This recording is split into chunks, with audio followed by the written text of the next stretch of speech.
네, 여러분 반갑습니다. 보험재테크 박종주입니다. 제가 최근에 입사 관련된 미팅을 진행하다가 이 영업에 대한 오해와 그리고 선입견이 굉장히 크다는 것을 다시 한번 느꼈습니다. 물론 이해는 합니다. 저도 이 일을 시작하기 전에는 그런 생각들을 가지고 있었기 때문에, 하지만 제가 3년 동안 이 일을 하면서 느낀 점에 대해서 짧게 공유를 해보겠습니다. 천객 만례라는 말이 있습니다. 1000명의 손님에게 잘해서 10,000번씩 오게 만든다는 뜻입니다. 하지만 아쉽게도 요즘 영업 방식은 10,000명의 손님이 한 번씩만 오게 만드는 방식이 많이 아쉽습니다. 진정한 보험 영업은 그 고객에게 잘해서 소개를 받는 것입니다. 이 소개가 없이 계약만 잘 받는 영업 방식은 점수로 환산하면 50점밖에는 되지 않습니다. 보험은 고객의 모든 위험을 보호한다는 뜻이고, 이 영업은 고객은 모르지만 고객에게 필요한 것들을 안내해 드리는 것입니다. 영업을 단순히 무엇을 파는 것만으로 이해하시는 분들이 많은데요, 진정한 영업은 필요한 것을 고객님들께 잘 안내를 드리고, 그 고객이 필요하다고 느꼈다면 이것이 영업의 완성입니다. 그럼 고객은 살면서 필요한 부분을 배웠기 때문에 고마움을 느끼고 주위 사람들을 소개해 주게 되어 있습니다. 이러면서 고객층이 두터워지게 되는 겁니다. 핵심은 고객을 모으려고만 하지 말고 이 모은 이후에 어떻게 해드릴지를 준비하면 됩니다. 대부분의 설계사들이 이 계약 받기까지의 프로세서는 정말 많이 공부하고 연구를 하는데, 이 계약 이후에 잘 관리를 해드리고 이 고객분들을 기쁘게 하는 프로세서에는 관심이 많이 없습니다. 우연히 어떤 고객분을 만나고 그 고객분들에게 잘하면 그 고객이 다른 고객을 소개시켜주고, 또 그 고객에게 잘하고 또 다른 고객들을 소개받는 방식입니다. 큰 설계사들은 어떻게 하면 계약을 받을지 전혀 고민하지 않습니다. 이 고객들을 어떻게 관리를 해드리고 기쁨을 드릴지 연구합니다.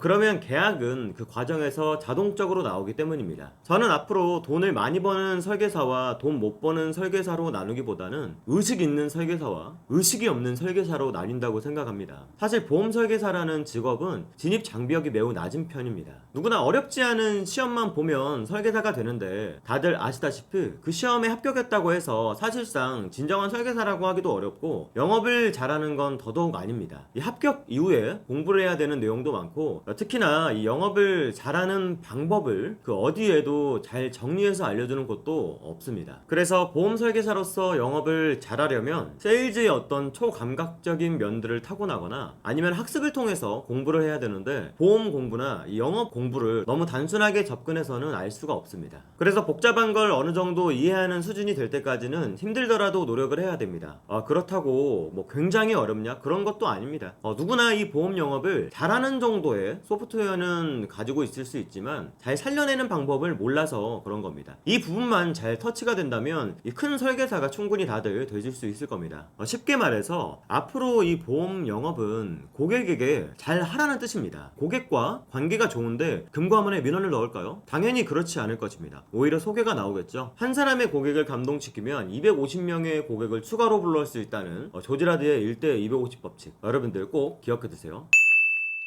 끝으로 실적이 좋고 나쁜 것은 정말 종이 한 장의 차이입니다. 바로 자기 자신을 믿느냐 안 믿느냐의 차이입니다. 영업이란 것은 인프라 체크도 잘해야 되겠지만 자기 자신을 믿는 것이 가장 우선입니다. 자기 자신에 대한 믿음이 없이는 아무리 좋은 인프라에서 일을 한다라고 하더라도 좋은 결과를 만들어내기가 어려울 수가 있습니다. 먼저는 자기 자신을 믿고 동료들과 선배들의 인프라를 활용할 때 그 폭발력이 배가 됩니다. 오늘 내용이 영업을 시작하시려는 분들과 영업을 하고 계시는 분들에게 작게나마 도움이 되셨으면 합니다. 감사합니다.